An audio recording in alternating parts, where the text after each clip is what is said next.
What is going on, everyone? My name is Andy. Welcome back to another Euro 2020 fantasy video. Yes, that's right. I have not forgotten about Euro 2020, but as we're getting into the knockout stages, of course, it's really important to know who's actually going to play. So I waited for all that to finish before doing my team selection. Obviously, we've got unlimited transfers this week as well. I do not have any chips left, so keep that in mind when I'm making my choices. If I had the wild card left, which I was going to use in the quarterfinal, my team would probably be slightly different, and I'll talk about that in another video before the deadline. So if you enjoy this one, if you're happy for the Euro fantasy content to be back, give it a like, hit that subscribe button, and let's jump into it. So match day 3 was proper decent, 78 points overall. That was on wild card. I got 215 points now for the whole game for the first 3 match days. So that's an average of just over 70 points, which is good. And my overall rank is back into the top 5k, so close to top 4k now.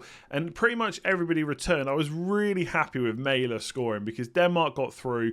Absolutely fair play to them. To come back from what they went through in that first day to qualify was brilliant. Mailer getting the goal, even better. I can now say his name without thinking about it. Gozens conceded. I was happy about that because I wanted Hungary to win, but ultimately they still went out anyway. And Chiesa and Belotti, I'm not going to sit here and pretend that I thought about Shaqiri because I just didn't. So I'm not too bothered about that. I did have a good captaincy choice every single day, but obviously I stuck on Depay.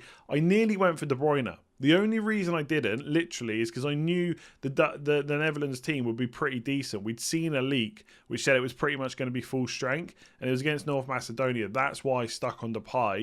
And it's also why I brought Marlon in. And the deadline stream, I didn't know he was going to start. Straight after I did. So he came in, but that gave me $1 million to upgrade Damsgaard to Malianovsky. So that wasn't great, but overall, really happy with that. Let's take a look at Ultimate Fan, and then we'll walk through how I'm going to do for the last 16. So if you haven't already checked out Ultimate Fan, there is still plenty of time to do so. Every single match day, so last 16, quarterfinals, semi-finals, etc., there's going to be a new contest to enter. It's free to play and there's money up for grabs. And because obviously we're now into the last 16, some teams have got knocked out, you will get a base pack with 7 players in to help build out your squad as well. And if you sign up for the gold subscription like I have, you'll get an extra pack as well with some guaranteed gold players in too. So because my iPad's really awful, it didn't record the pack opening, which is super frustrating, but this is the team as it stands. Now, Muller's kind of screwed me over a little bit by getting injured. I was waiting for that Hungary game, and they did score a couple of times, but Muller wasn't on the pitch for a lot of it. But just to quickly show you, before I show you my team and my players that I packed this week,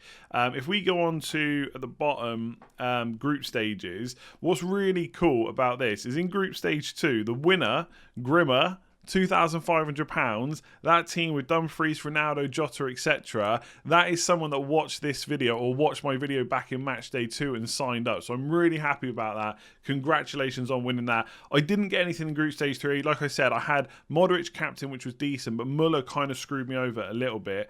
But obviously, some of the players now, you can see at the bottom, they've been removed. They're out of the tournament. That's fair enough. But the good news is, in my pack, I've got a few players that are still in. So Zinchenko, Frankie de Jong, Isaac, which I like. I might play Isaac over Muller because Muller's got England. And I'm not saying it'll be easy or hard, but England haven't conceded any goals yet. And I think Sweden are going to go through to the quarterfinals. So I'm actually pretty happy about that. I'm going to play around with my squad now. So Isaac's going to come in. I got him in my goal pack this morning. Luka Dean, super unfortunate, obviously, to get injured. But Forsberg as well for Sweden. I think that's a really good pick. And I got him in my base pack this morning as well. So that is decent because he needs to be in the team. He's on penalties, etc. Modric is still in there. Ruben Neves, unfortunately, is not going to play. And Traore, obviously, not quite good enough because he's not going to start. But I also got the Sweden team. And I'm so high on Sweden right now, I'm actually tempted to put Sweden in ahead of Belgium because Belgium are playing with Portugal. So I'm going to do that. Let me know in the comments what you think about that and what teams and stuff you got. But I think that's how my team is going to be looking for the next week. So I'm going to confirm that.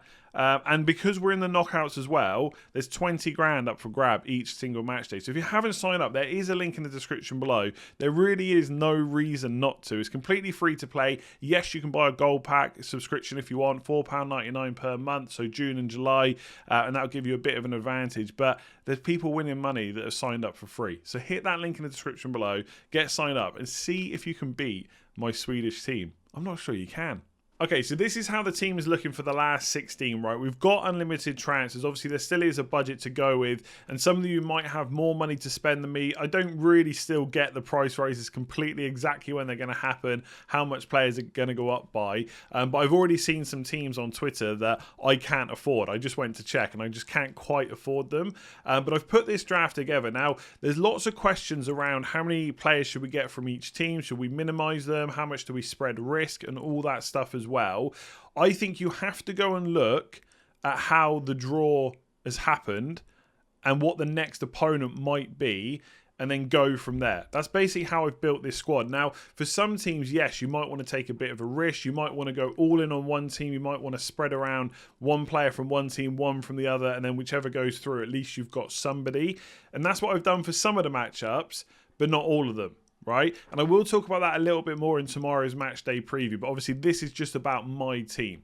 So one team that I've gone all in on is Netherlands. So you can have 4 players from one team now. So I've got Stecklenburg, Dumfries, Wijnaldum, and Depay.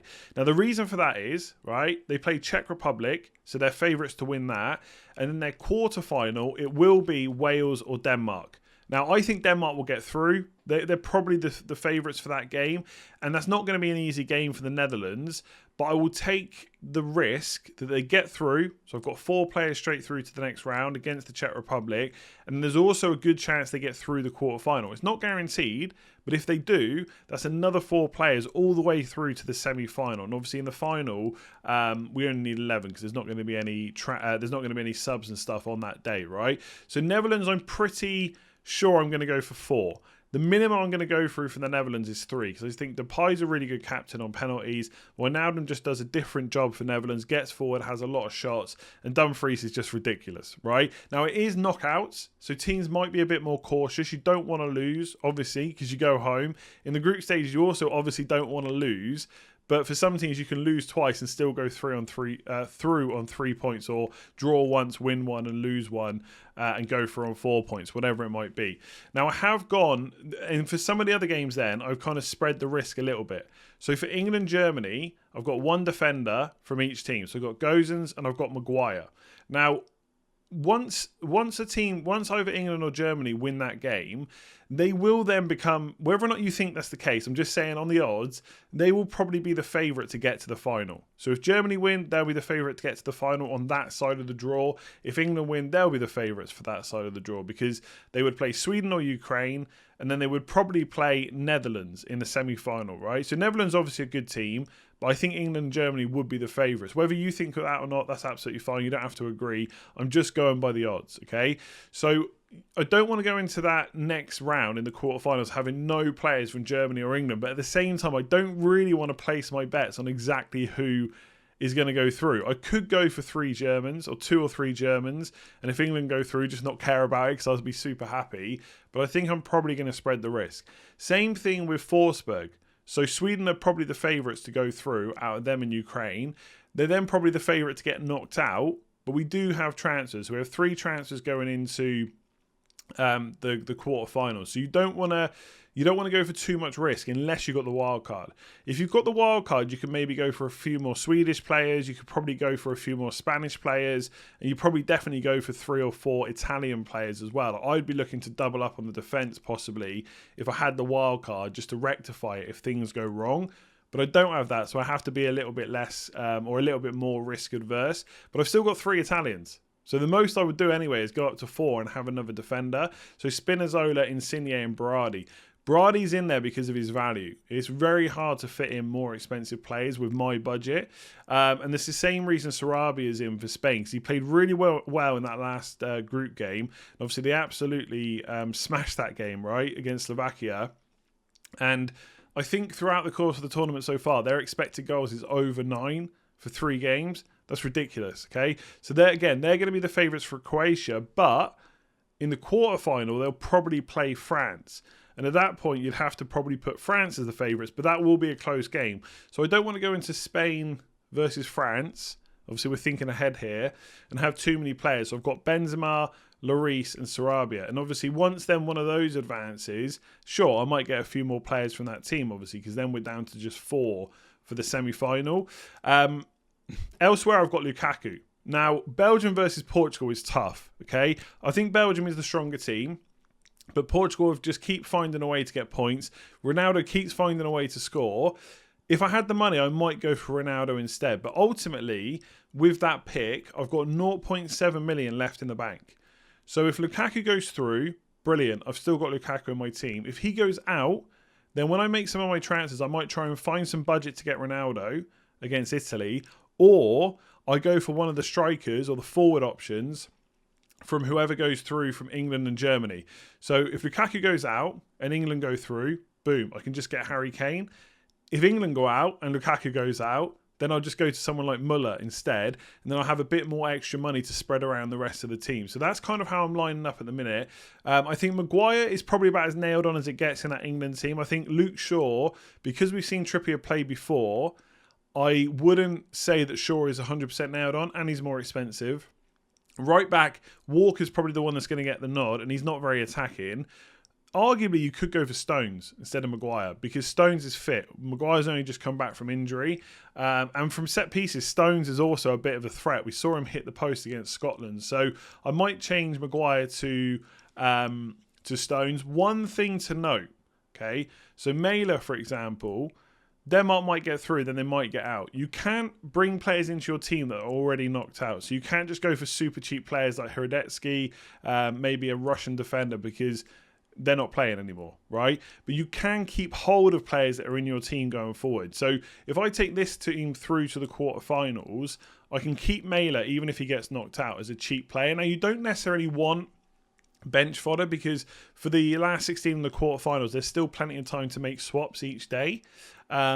But obviously, once you get through to like the semi-final and the final, there's more of a reason to have bench fodder because obviously you want to get more expensive players into your team, which you might not be able to afford.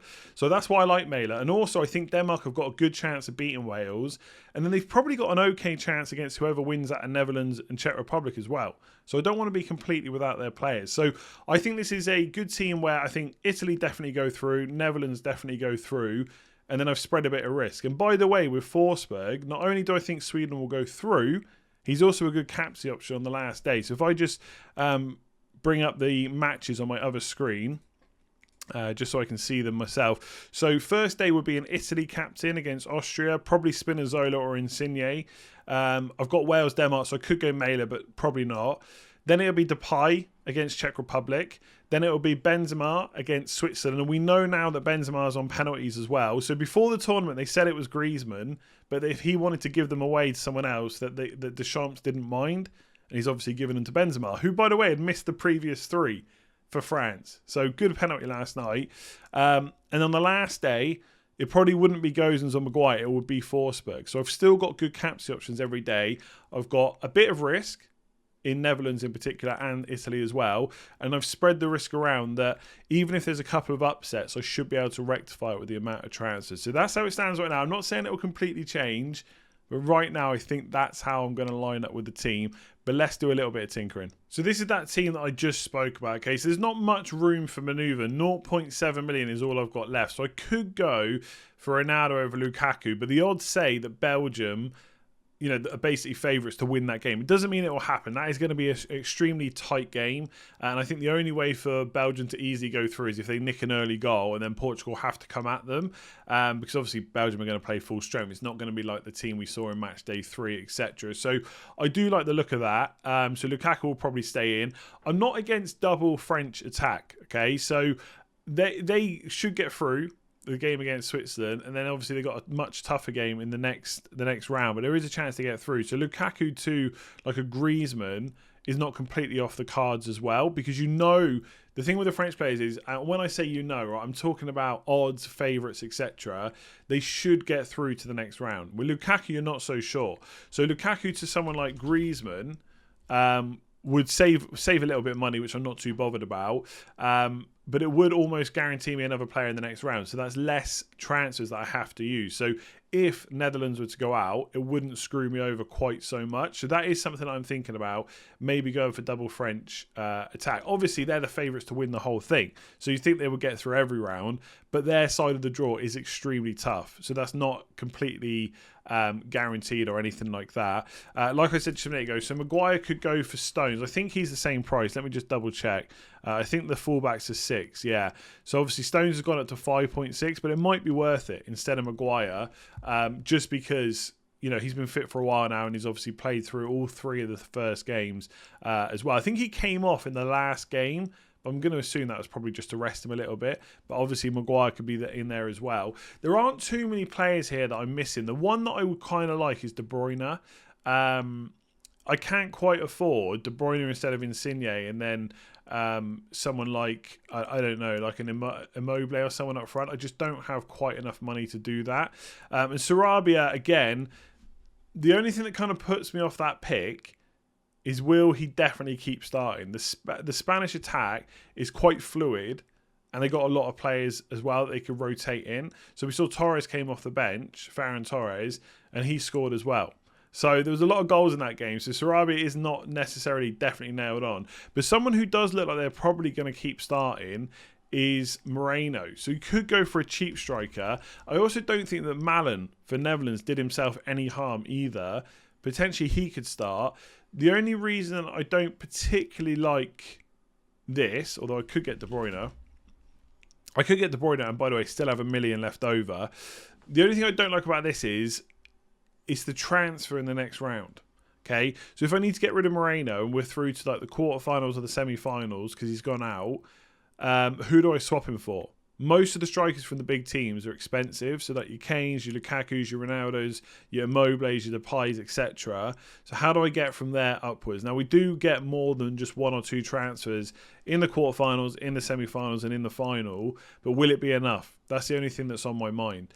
So there really aren't too many changes that I foresee happening. I will look into this a bit more, but I think it's a pretty good team where it covers a lot of the strong teams without putting too many eggs in one basket. I think, look, I know the non-England fans, etc., right, probably think that Germany are favourites, and maybe they are, okay, because Germany can definitely score goals, but England also haven't conceded yet. So it's going to be a bit of, you know, Germany have scored lots, but they've also conceded quite a few. England haven't been scoring many goals, but they also haven't conceded that many either. So will England be able to get a couple of goals and hold on?